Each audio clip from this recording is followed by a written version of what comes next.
Welcome back to another technical deep dive here in the debug zone. Today we're tackling a big question and breaking it down with insights from other users. Hopefully this clears up some misconceptions and helps you get the answer you need. So buckle up, stay a little curious, and let's jump right in.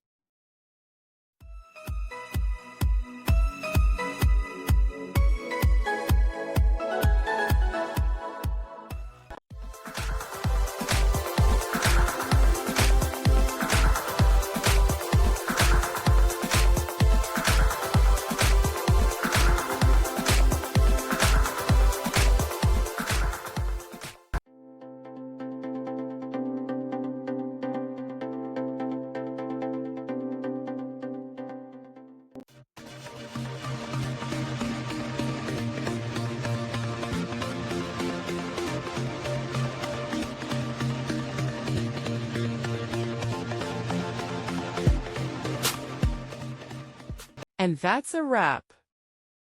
I hope you found the answer you were looking for. If you did, take a second to hit that subscribe button. It really helps out.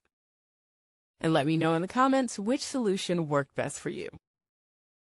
See you next time in the debug zone.